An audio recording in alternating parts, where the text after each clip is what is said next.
só, bebe uma água aí sim, como o Reinaldo Azevedo, hidrata as cordas vocais e já volte. Até já. E a gente continua ao vivo aqui no YouTube e nas redes. Reinaldo, eu te chamar a atenção para a entrevista que o Tarcísio de Freitas deu para o Canal Livre no domingo, né, na Band, e ele elogiou muito, sabe quem? O Javier Milei. Diz que o Milei está fazendo algo que ninguém está fazendo, que é o único país que não vivencia uma guerra, que está fazendo os ajustes necessários e que o país já consegue ver os primeiros sinais ali de que tá ganhando fôlego. Agora vai, a Argentina vai melhorar. Ontem a extrema-direita estava babando porque a economia argentina voltou a crescer no trimestre, 3,9%, mas quando compara com o mesmo trimestre do ano passado, ainda é recessão, né? Pois é, o Milei passou a faca nos pobres. É isso. Então, eu elogio o Milei, significa, no Brasil, quero fazer a mesma coisa. Por que ele não faz em São Paulo? Não tá fazendo, né? Poderia fazer. Diz assim, olha aqui, em São Paulo, chega desse papo de salário mínimo em São Paulo ser maior do que salário mínimo no Nordeste. Nós vamos botar o salário mínimo igual. Acabou, porque comigo é o seguinte, é conta pública que rola. Né? Então, claro, o Milei, por algum tempo, está sendo querido de todo mundo. No caso da Argentina, ainda que o pacote fosse outro, você é muito jovem, né? Mas isso é uma virtude, não é um defeito. Ou eu lembro do Plano Cavalo na Argentina, da conversibilidade, que durante um tempo encantou o mundo. A Argentina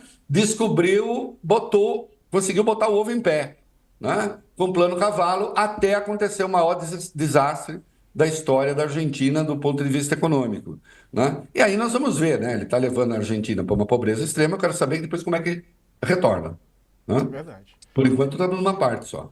É isso aí. A gente está voltando aqui para todo o nosso público, a gente vai dar continuidade então a esse assunto. Vamos lá, Reinaldo, continuar falando sobre essa cotação toda e diante de uma pesquisa, né? Porque a gente está vendo também uma pesquisa da Datafolha que mostra que 52% dos brasileiros acham que Jair Bolsonaro tentou dar um golpe, né, para se manter no poder depois da derrota eleitoral para Lula em 2022. 39% não acreditam não em golpe, né, numa tentativa de golpe. 7% disseram não saber. A grande maioria, 68%, acredita que a maioria, né, houve risco de golpe depois da derrota de Bolsonaro para Lula no segundo turno de 2022, quase 70%, é um número razoável, né? Importante. Para 43%, o risco foi grande. 17% viram um perigo médio, né? Ali aquela coisinha ali, talvez role, mas eu acho que não. E 8% disseram pequeno, um pequeno risco. Já 25% não acreditam que tenha existido a possibilidade de qualquer golpe. Os eleitores de Lula confiam mais nas instituições, em geral, do que os apoiadores de Bolsonaro. A pesquisa da Datafolha mostrou que os únicos setores que têm maior credibilidade entre os bolsonaristas são Forças Armadas e as grandes empresas brasileiras, Reinaldo. Bom, não é surpresa o resultado. Bom, primeiro que a maioria que acredita que houve uma tentativa de golpe, pelo menos diria, em relação a isso, a maioria está bem informada, né? Aí, evidentemente, também, né, nessa resposta há um contingente ideológico. O bolsonarismo tem coisa de perto de um terço, se não o Bolsonaro é o bolsonarismo, ou o pensamento de direita, tal. Tem perto de um terço da opinião pública, né? Então, eu diria, desses 39 que dizem não houve tentativa de golpe, perto de 33% são bolsonaristas. E aí, quando eles dizem que não houve tentativa de golpe, não é uma avaliação objetiva da realidade. É uma avaliação ideológica. Porque eu nunca vi nenhum bolsonarista, e os conheço, ainda que eu mantenha a distância, porque também todo mundo tem o direito de fazer as suas escolhas, eu faço as minhas, né? Eu, com golpista, não falo, nem tento convencer golpista, porque é inútil, né? Não é nem fácil nem difícil, é inútil. Então, é isso. Eles não falam que houve tentativa de golpe. Ao contrário, eles chamam aquele troço que aconteceu, eles chamam de movimento democrático, né? Inclusive o 8 de janeiro. Eles falam que é coisa de patriota que gosta da Bíblia e da bandeira, né? Porque a nossa bandeira jamais será vermelha. Então, eles negam, né? Negam a realidade.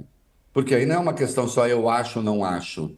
Não é uma mera questão de narrativa, como a gente colhe até em determinadas áreas de gente semi-alfabetizada que escreve na imprensa. né? Semi-alfabetizada do ponto de vista moral, ideológico, político, ético, né? Não, é tudo uma questão de narrativa. Não, as evidências de golpe estão aí, estão dadas, né? As pessoas têm o direito às próprias opiniões, expressa as opiniões, é sagrado o direito à própria opinião, mas elas não têm direito aos próprios fatos. Direito que eu digo é de transformar os fatos que estão na sua cabeça em realidade, ainda que possa ficar vocalizando isso por aí, porque também não é crime, né? Obviamente, né, a tentativa de golpe aconteceu e os bolsonaristas tendem a negar as evidências, tendem a negar a realidade, né? Porque negar a tentativa de golpe está atrelado também a uma perspectiva de poder. O que eu quero dizer com isso? O Bolsonaro só seria candidato, né, se ele fosse anistiado, né, das duas condenações que tem no TSE, né, uma já sem qualquer chance de ser revista no STF, a segunda ainda com uma chance, e não será. E também se não fosse condenado pelos crimes que cometeu, o que vai ampliar o tempo da sua inelegibilidade, porque essa que ele tem vai até 2030. Quando ele for condenado na esfera criminal, ele permanece inelegível pelo tempo da condenação e mais 8 anos ainda, porque tem um dos crimes é a organização criminosa. Isso acrescenta 8 anos, segundo a lei da ficha limpa. Então acabou. Bolsonaro não será candidato, né? Mas, na cabeça dos bolsonaristas, essa possibilidade existe e ela só pode existir se você negar que tenha havido tentativa de golpe, né? E se emplacar a tese de que não houve tentativa de golpe. Como houve tentativa de golpe, então aí ainda é um último ato de resistência, né? E também vai servir para Bolsonaro fazer sua campanha junto à sua turma, né? Que campanha? Ele vai se dizer candidato até a reta final, vai ter um segundo, vamos ver quem. O Eduardo já se apresentou, né?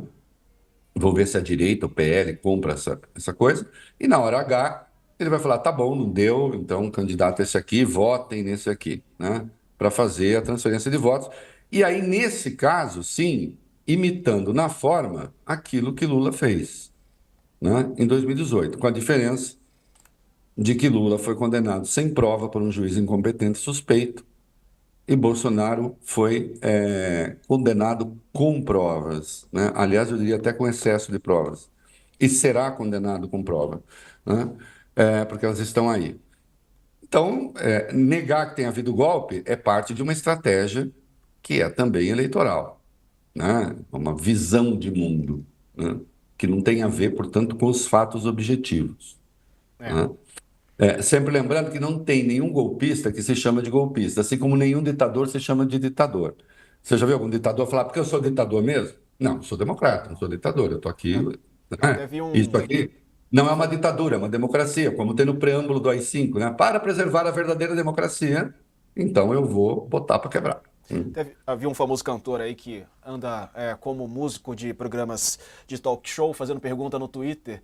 Mas por que a tentativa de golpe é pior do que o golpe, né? Por que deve ser mais punida do que o golpe? Aí alguns precisaram explicar para ele que se tivesse o golpe, né, não teria como punir o golpe, né? Porque, né? Aí. E é uma Mas lindeza eu não sei se é ele engraçado. entendeu. Eu não sei se ele Quem entendeu. é? É um cantor sertanejo que faz Não, é isso? um cantor que toca num talk show noturno, sabe? Num dos canais de televisão. Ah, Numa tá bom, eu sei, eu É, imagino quem é. Imagino, imagino. porra, Não, tem gente que veio ao mundo para fazer questões inúteis, né? A vida é assim. é, Pois é, não entendeu ainda, não sabe, não conhece o Código Penal, né? É que se tivesse havido golpe, a gente precisa responder para ele, provavelmente ele se tornaria o músico oficial do Brasil e eu estaria na cadeia, e outros como eu. É só por isso, né? é, Você não pune golpe porque quando o golpe é bem sucedido, não se pune o golpe, se pune os democratas, se punem os democratas, né? Então tem fato. esses idiotas. E quanto à crença nas instituições, aí, meu querido, também nenhuma novidade, a maioria acredita mais nas Forças Armadas, né? Embora a credibilidade das Forças Armadas esteja num patamar historicamente baixo, né? Sim, eles acreditam. Aliás, caiu a crença dos bolsonaristas nas Forças Armadas porque eles imaginavam que fosse haver a intervenção. né? Eu me lembro, ainda hoje, de deputados bolsonaristas, eu me lembro de uma indagação muito dura da Carla Zambelli, caçada pelo TRE de São Paulo, né? Vamos ver o que vai acontecer no futuro, mas eu me lembro dela perguntando aos militares se eles bateriam continência para o Lula. E isso depois do Lula eleito. Não tinha sido empossado ainda, mas estava eleito, né? Ah, vão bater continência para o Lula? Quando você pergunta, ou prestar continência, que é a expressão correta, quando você pergunta se militares prestarão continência ao presidente da República, você está dizendo, escuta, vocês não vão dar golpe? É isso que você está perguntando, né? Então, eles acreditam mais nas Forças Armadas, acreditam mais nas empresas, porque esse é um discurso que foi sendo construído, e pouco nas instituições, e pouco no Estado. Bem, há coisas do Estado que, evidentemente, eu acho que precisam melhorar muito, né? Mas a gente viu, por exemplo, na Covid, o que aconteceu, né? Se não tivesse o Brasil um sistema único de saúde que é bastante deficiente ainda, né? Mas com um político que exercia a necropolítica, que exercia a política da morte, que sabotava a vacina, que sabotava o distanciamento social, nós vimos que o SUS teve uma importância enorme, ou a catástrofe teria sido muito, muito brutalmente maior. Mas essas pessoas ainda assim vão dizer que não confiam no Estado. É claro que o sistema privado de saúde, o bom sistema privado de saúde a que poucas pessoas têm acesso, é muito melhor, sem dúvida, do que o SUS, né? Lembrando ainda assim que a dívida desse sistema privado de saúde com o SUS é gigantesca, porque boa parte dos atendimentos de emergência, inclusive de gente com plano de saúde, é feita pelo SUS, né? Então, enfim, é normal que não acreditem, existe uma campanha para tirar a credibilidade do Estado. Nós vimos o nosso candidato a Milei aqui de São Paulo, o governador Tarcísio, nós vimos ele pegar uma empresa estatal eficiente, como a Sabesp, ou me prove que não era eficiente, conseguiu passar o controle da Sabesp para um grupo privado, com as ações valendo menos. Eu sei que eu já falei isso aqui umas 5, 6 vezes, eu vou falar 35. Se eu estiver falando aqui, vou lembrar sempre. Passando as ações por um preço inferior ao preço de mercado. Qual é a convicção? Na melhor das hipóteses, convicção que está por trás disso. O sistema privado é melhor que o sistema público. Ele é tão melhor que eu sou capaz de pegar um bem público, que é do conjunto dos paulistas, e passar para o controle privado, ainda que com valor abaixo do valor do mercado, que é a minha grande referência. Porque eu sei que no futuro será melhor. Né? Essa é uma visão de mundo que está aí. Eu não sou contra privatizações. Não sou. Eu sou contra a privatização feita desse jeito. É. Né? E só deixa eu voltar, se me permite, Claro, Diego, fica eu à quero vontade. voltar um pouquinho na questão ainda da economia. Uhum. Porque tem se falado muito, estamos voltando, há o risco do regime de dominância fiscal, porque aparece isso, dominância fiscal. Dominância fiscal é porque o Banco Central joga e não adianta nada, porque ele vai eleva juro, mas o dólar não cede, aí acabou, então o que é que cede? Bom, primeiro que a resposta no fim dessa cadeia de perguntas seria, a única coisa que responde é a deposição do Lula. Então vamos. Não é à toa que se cria muito, que se tenta forçar o paralelo entre o que está acontecendo no governo agora e o governo Dilma.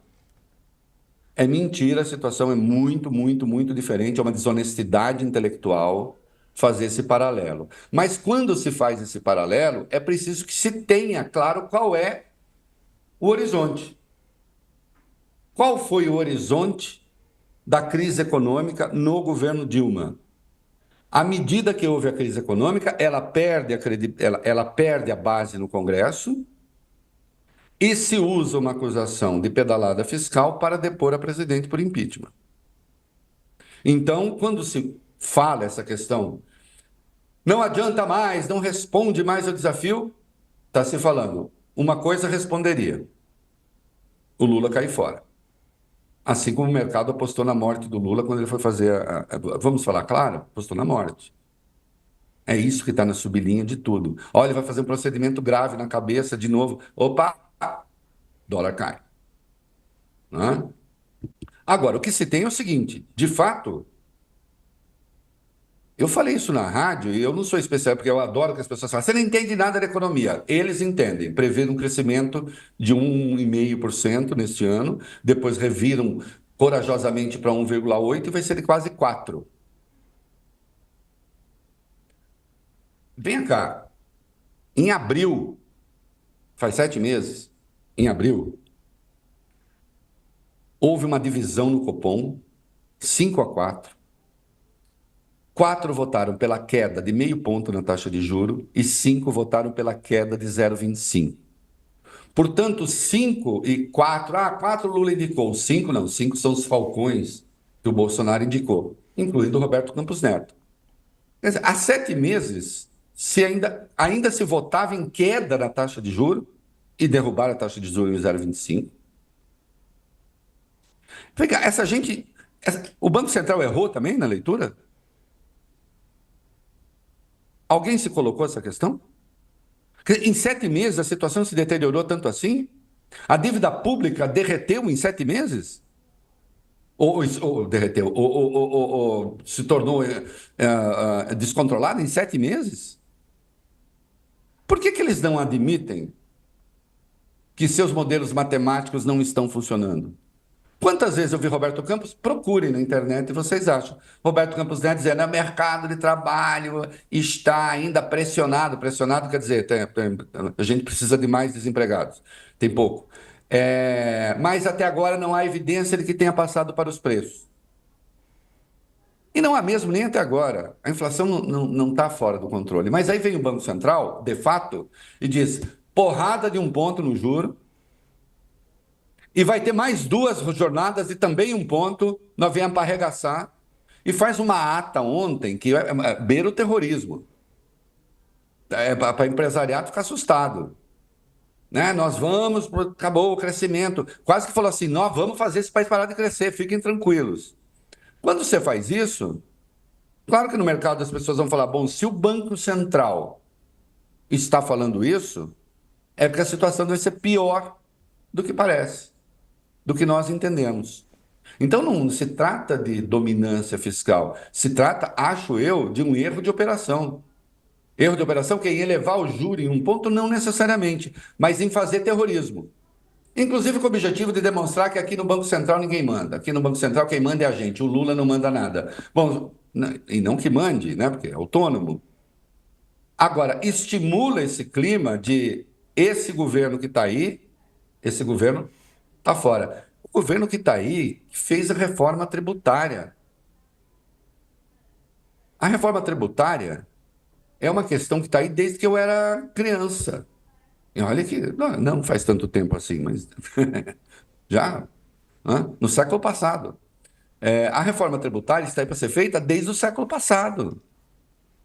E foi feita nesse governo. O que é que isso vale? Como é que se sanciona uma reforma tributária e isso para os tais mercados não tem peso nenhum? Dane-se. Quero nem saber. Você pega os números da economia? Não, isso aqui, esses números vocês estão exibindo a economia como virtude, nós aqui consideramos defeitos. Porque a gente tem uma pauta. A nossa pauta é enforcar aposentado com a tripa de trabalhador, para usar a expressão adaptada de um padre francês. A nossa pauta é aposentadoria sem reajuste real. A nossa pauta é corta a saúde. A nossa pauta é corta a educação. A nossa pauta, mínimo, o reajuste. Está lá no pacote. Né? Mas aí veio com a isenção de imposto para quem até 5 mil, coisa que vai ser discutida no ano que vem. Que nem está no pacote. Agora, quanto aos subsídios e isenções para nababos, então, aí para fechar o raciocínio voltando ao começo, aí nada, porque aí não precisa. Né? Até porque eles dirão, a cara mais límpida do mundo, que é a chamada cara de pau. Né? Ah, não, mas aí isso não passa nem, isso não adianta. Isso não passa. E o quê? Subsídio e tal? Não. O Brasil é patrimonialista mesmo. Ah, entendi. O Brasil é patrimonialista mesmo? Isso não passa. Então, pau em quem não tem representação no Congresso. Quem? Os pobres. Então, elejam outro presidente. Esperem a eleição. Mas aí eu vou cobrar. O senhor vai fazer isso? O senhor vai cortar aposentado mesmo? O senhor vai querer impedir o reajuste do mínimo mesmo? Né? É isso, vai fazer, vai cortar a saúde, vai cortar a educação? Combine isso com a população e faça. Né? Verdade, Nosso Reinaldo. intercâmbio. Vamos para o intervalo? A gente já volta com outros assuntos, falando também sobre segurança pública em São Paulo. Hein? Agora há pouco, Tarcísio de Freitas elogiou a polícia de São Paulo, disse que faz um trabalho... Deixa eu ver aqui para não falar besteira, viu? Porque eu também não posso falar aqui uma coisa que o Tarcísio não falou, né? Que aí também já seria A mancada. depender do que seja, você vai falar aspas e será besteira. Exato. Eu vou fazer o seguinte, eu vou trazer já já o que ele falou, é mais fácil. Até já, fica aí com a gente. Ô, Reinaldo, antes disso, quero falar aqui do imposto, né? Porque você falou aí de tal, não sei o quê. E teve muita gente que votou contra a redução de impostos. Deixa eu pegar aqui também certinho esse dado. A tarifa que zera, né, impostos na cesta básica. Arroz, feijão, leite, café, carne e outros, né? O Nicolas Ferreira é o mais comentado aqui nas redes, mas teve muito deputado aí que foi contra zerar imposto da cesta básica, né? Foi contra zerar imposto da cesta básica, mas não foi contra, mas foi a favor de retirar as armas do chamado imposto seletivo, tal do imposto do pecado. Então a gente tem, sim, e esse grupo no Congresso é muito grande, é bem maior do que o dos aposentados, que representa os aposentados. A gente tem no Congresso um grupo de valentes que diz assim: arroz, feijão, isso aqui é taxa, que esse pobre está querendo comer de graça agora? Que coisa é essa? Né? Como se fosse de graça. Não, não tem que tirar, não tem que zerar imposto para isso, não. Agora, arma, imposto seletivo para arma, o imposto do pecado para arma, aí não. Aí a gente não pode ter, tem que retirar e continua fora, né? Bala sim, arroz e feijão não, né? Houve um Isso. tempo em que as pessoas tinham uma certa vergonha de fazer essa defesa. Com o tempo, elas foram perdendo a vergonha, o que em Dois Córregos, minha terra natal, a gente chama gente sem vergonha. Reinaldo, daqui a pouco eu vou querer aqui uma aula de português, porque Raí Pereira mandou mensagem. Tio Rei, pode conjugar o verbo indignar-se e similares para ensinar muito youtuber necessitado? Não entendi direito, mas eu acho que ele tem que Ah, não é porque eu me indigno. Eu me indigno com isso, em vez de eu me indigno com isso. Provavelmente é isso, né? Esquecem que o G é mudo e aí faz a paroxítona como se fosse Chegando GUI. aqui para o pessoal da TV, o Raí Pereira mandou mensagem aqui. Tio Rei, pode conjugar o verbo indignar-se e similares para ensinar muito youtuber necessitado? Como é que fala, então? Eu me indigno, tu te indignas. O problema é o Eu me seguinte, a indigno. questão. Não é eu me Eu me indigno, não. indigno. Não é eu me indigno, eu Tá. me indigno, não, eu me indigno, né? Provavelmente é por isso, porque a tendência é transformar em uma paroxítona por causa do GU, né? Que as Sim. pessoas ignoram que é mudo, né? Muito Deve bom. ser por isso que eu estou perguntando. Aulas de português com o tio Rei, sempre muito bom. Eu falaria errado, tio Rei. Eu falaria, eu me indigno com isso. Eu me indigno. Agora eu vou Eu me prestar indigno. atenção. Vou Isso, prestar isso. atenção nisso.